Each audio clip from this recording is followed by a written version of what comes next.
Hello parkgoers, and welcome to the Parallel Parks. Thank you for joining me here on my first video on my new channel, where I'll be sharing my adventures from Universal and Disney parks around the world, and also closely following the status of the infamous Universal Studios Bedford project. I plan to bring updates to you over the next few years, and if the project does indeed go ahead, I'll move into bringing you actual content from the park when it opens circa 2030.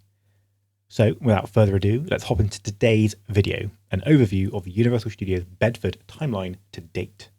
From discussions I've had with friends and family, it came as somewhat of a surprise to me that not many people are aware that Universal is potentially building a new park here in the UK.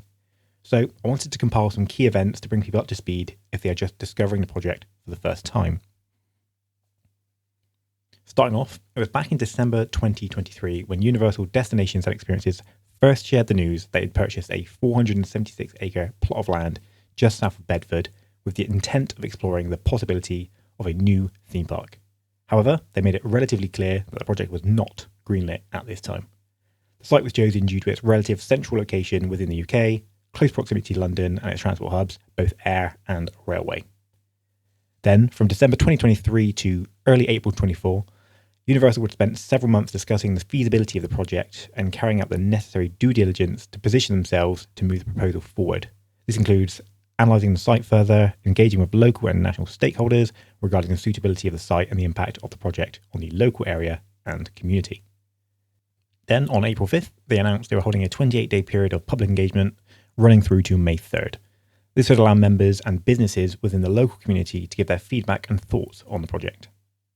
This was soon followed by a second announcement that would be holding 2 in-person public events that would allow local residents, businesses, and the wider community to attend and engage directly with Universal execs regarding the project.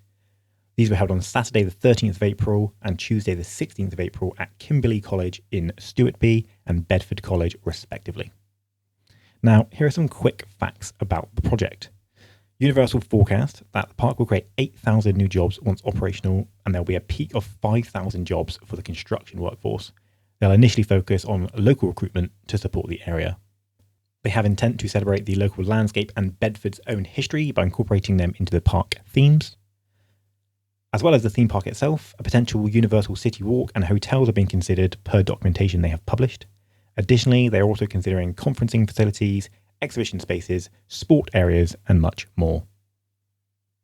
Should the project go ahead, Universal plans to facilitate a number of infrastructure upgrades in the area, including, but not limited to, the construction of the new Wixham's railway station, the delivery of a new station on the east-west rail line in close proximity to the resort, and dedicated direct slip roads running from the A41 to accommodate roughly 85% of the road traffic the resort expects to receive. So back to the timeline. On May 9th, a letter was sent out to locals thanking them for taking part in the public engagement. The initial response was a resounding positive, with 92% of the votes supporting the development.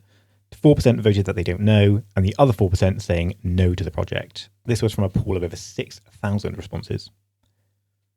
Following on from that, on the 18th of July, a letter was published by the Bedford Borough Council announcing that leaders and chief executives of 6 local authorities had collectively endorsed Universal Destinations and Experiences potential theme park and resort, highlighting the potential boost to the local and national economy and travel industry, with a letter sent to the Prime Minister emphasising the importance and potential of the initiative.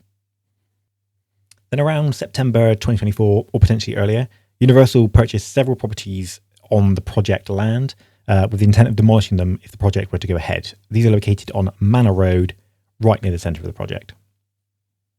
That brings us to the here and now, late January 2025. So after a relatively long period of silence surrounding the project, there are several news rumblings suddenly all popping up with a similar tone that the project may soon get the green light to proceed. This is obviously great news for fans excited for the project and indicates the discussions behind closed doors are going well. And with that, we have come to the end of our high-level review of the timeline for the development of the Universal Studios Bedford project. Thank you very much for joining me today. I hope you learned something new about the project and that you're excited for it as I am.